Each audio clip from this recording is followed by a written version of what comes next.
சொல்லுங்கண்ணா. இப்போ நீங்க ஒரு 20+ இயர்ஸ்ல ஒரு கம்பெனில வந்து ஒரு எம்ப்ளாயா இருந்தீங்க. இப்போ உங்களுக்கு கீழே சிட்டி வாஷ் லீஸ்டாக்ஷன் கம்பெனி இருக்கு. உங்களோட எம்ப்ளாய்க்கு என்ன சார் சொல்ல வரீங்க?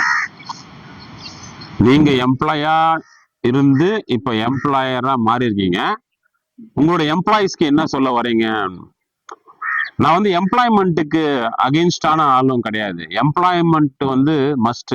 எம்ப்ளாய்மெண்ட் தான் எனக்கு வந்து சம்பளத்தை கொடுத்துச்சு, பிளஸ் ஒரு சுதந்திர சக்தியை கொடுத்தது, ஒரு செக்யூரிட்டி கொடுத்தது. நீ நான் வந்து ஒரு வேலைக்கு போகல அப்படின்னா வந்து இந்த சமூகம் எப்படி கட்டமைச்சிருக்குன்னா வந்து உனக்கு ஒரு நல்ல வேலைக்கு போனாதான் உனக்கு அந்த மேரேஜ் நல்ல விஷயங்கள் அந்த மாதிரி விஷயங்கள் நடக்கும். பிளஸ் உங்களை பார்க்குறோம் மதிப்பான், வேலைக்கு போனாதான் மதிப்பான். அது வந்து ஒரு சோசியல் செக்யூரிட்டியை வந்து எம்ப்ளாய்மெண்ட் தான் கொடுக்கும். பிளஸ் வந்து சுதந்திரத்துக்கான சக்தியை எம்ப்ளாய்மெண்ட் கொடுக்கும்.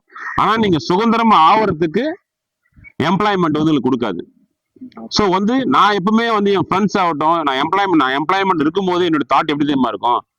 நான் வந்து எப்பவுமே வந்து மதர்ஸ் இதை பத்தி பேசுவேன். நம்ம எப்படி அம்மா வயிற்றுக்குள்ள வந்து ஒரு 10 மாசம் இருக்குமோ, 11 மாசம் இருந்தா என்ன நடக்கும்? அம்மாக்கும் பிரச்சனை, நமக்கும் பிரச்சனை. அதே மாதிரி எம்ப்ளாய்மெண்ட்டுக்குள்ளுமே வந்து ஒரு 20 இயர்ஸ்க்குள்ள மட்டும்தான் இருக்கணும். அப்படி அதுக்கு இருந்தா எம்ப்ளாய்மெண்ட்டுக்கும் அந்த கம்பெனிக்கும் பிரச்சனை, நம்மளுக்கும் பிரச்சனை. ஸோ வந்து அந்த சோசியல் செக்யூரிட்டி எடுத்துக்கிட்டு, ஜாப் செக்யூரிட்டி எடுத்துக்கிட்டு, அந்த ஏர்ன் பண்ற மணியை வந்து ஒரு ஃபினான்ஷியல் ஃப்ரீடமுக்கு யூஸ் பண்ணீங்கன்னா you can become a employer. So employment is must for some amount of years. என்னுடைய அறிவுக்கு 20 வருஷம், மற்றவனோட அறிவுக்கு 10 வருஷம், இன்னும் சில பேர் அறிவுக்கு 5 வருஷம். ஏன்னா இது எதுவும் பிளான் பண்ண தெரியாது. நான் வந்து ஒரு கவுபாய் ஃபீல்ட்ல இருந்து வந்தேன் நானு. எங்க அப்பா வந்து ஒரு சின்ன ஒரு டீ கடை, நாங்க கேட்டல் ஃபேமிலி தான் நாங்க. ஸோ அதனால எங்களுக்கு வந்து பெரிய விஷயம் தெரியாது, எப்படி வந்து கட்டமைக்கணும் தெரியாது. அதான் 20 இயர்ஸ் ஆச்சு அதை விட்டு வர்றதுக்கு.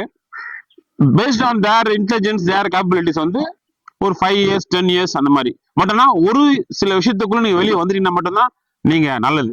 தேங்க்யூ.